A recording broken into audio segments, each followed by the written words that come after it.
he said that the cost of living will also be down the moment the Bible touches down.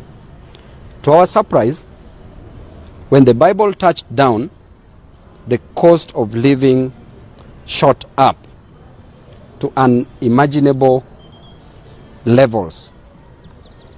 And I want to say that the cost of fuel, the prices of fuel that shot up is a sign that indeed the president is making right his promise, the promise of taking Kenyans to heaven.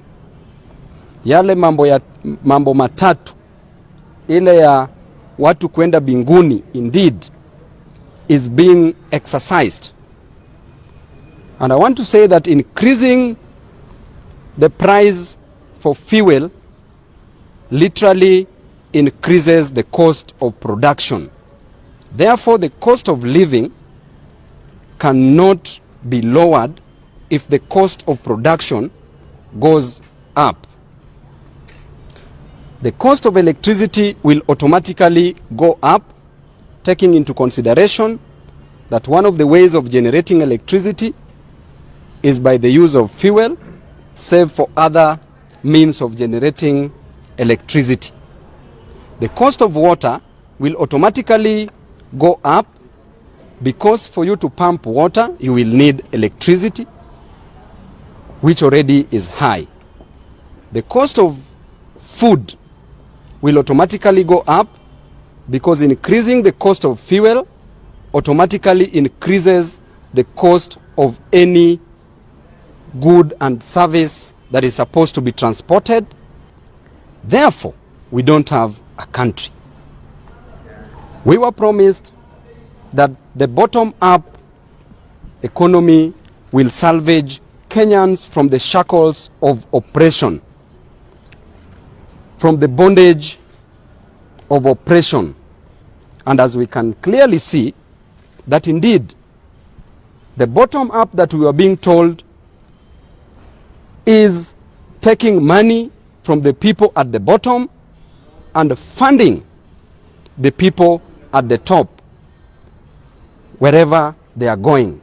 As you can see, the president and his deputy has left Kenya in a crisis as they are globe trotting, as they are touring other countries. Right now they are tourists in other countries, and Kenya is left in shame.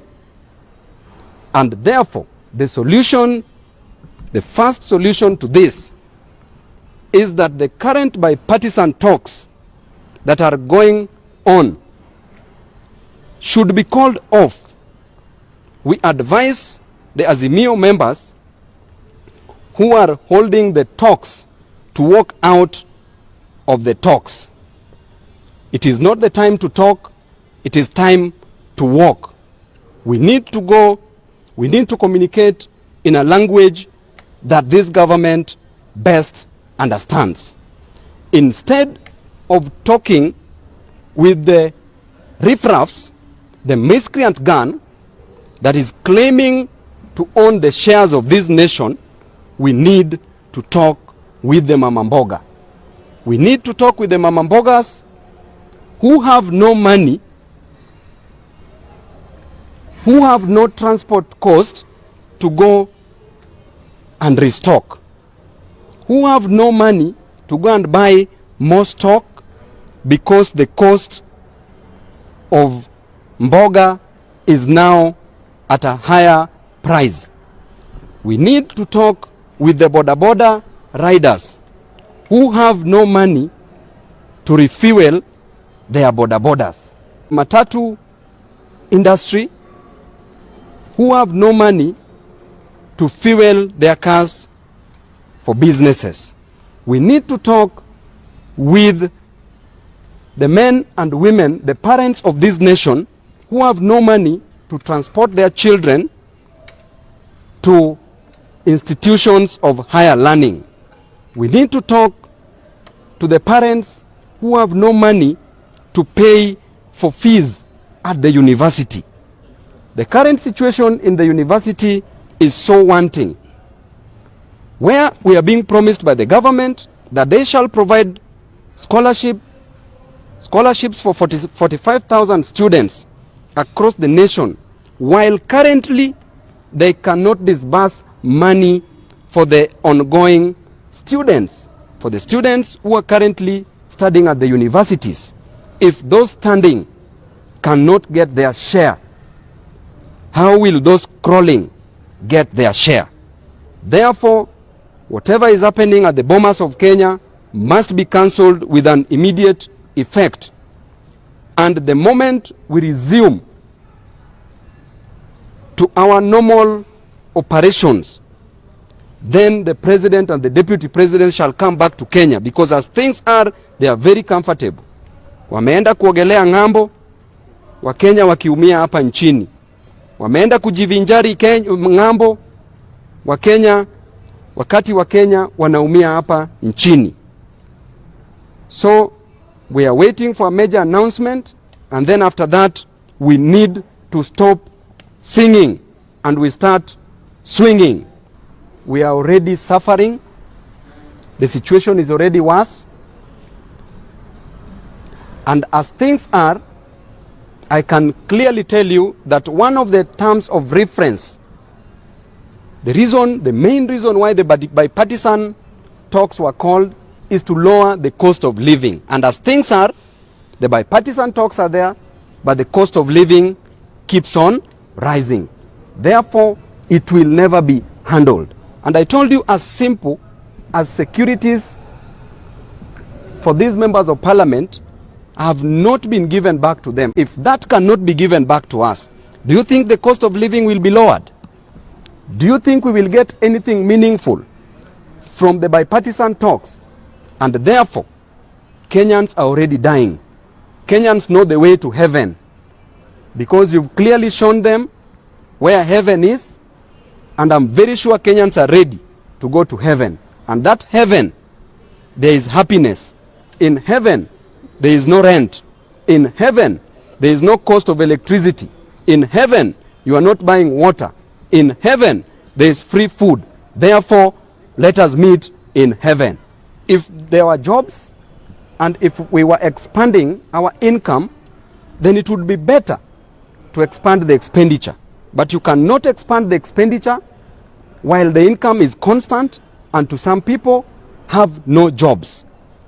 Look at the oil that we import from Libya, the oil that we import from Nigeria and Sudan, and we pay them in dollars. Does that make sense? Even from Africa, it does not make sense. Therefore, somebody is doing business. Somebody is doing business, and business must just profit somebody. And clearly we were told that it is a company, and a company must make profits to the shareholders. The price of fuel keeps on shooting, so which means that whatever the minister is saying is complete balderdash, gibberish, nonsensical, and probably doesn't know how to run that ministry. The best thing that we should do is to do away with EPRA. Ever since EPRA was established, we've been suffering in this nation. And EPRA must open up the market, because the market is so constrained to a few individuals who are interested in making profit from the business of fuel. And we also know those who are doing the business. If the market is opened up, then we will not be suffering. Therefore, with the introduction of the many leakages, one of them being corruption, that the money that was meant for projects were eaten, were pilfered, were misappropriated, were defrauded. That alone tells you that now they are trying to get into another kitty. But how true is that? Because it is not proven. First of all, they must tell us that the money that was budgeted for these projects, where did the money go to? So I think whatever he's saying is a mere statement of puff and misrepresentation of facts into factoids. Hizi pikipiki za umeme ziko ngapi zimefika hapa nchini Kenya? Usitengeneze pikipiki moja mbili kisha useme pikipiki za umeme zimefika nchini Kenya. Usilete gari mbili tatu nchini Kenya ambazo zinatumia umeme kisha useme magari za umeme zitumike hapa nchini Kenya. Na kama bei ya umeme already iko juu, hata hakuna haja kuelekea hiyo route, because the main reason why wameleta hii mambo ya kutumia magari na pikipiki za umeme ni to reduce mambo za pollution. Sasa mimi naweza kuambia ya kwamba rais ako na visanga mingi sana hapa nchini. Juzi umemwona katika gari ya umeme, angepigwa shock kwenye hiyo gari. Angepigwa shock, atuwache na rigiji. Sasa inchi singeisha. Jamani, sasa tuachane na hiyo mambo ya pikipiki za umeme na magari za umeme. Tutumie ile mambo ambayo tumezoea.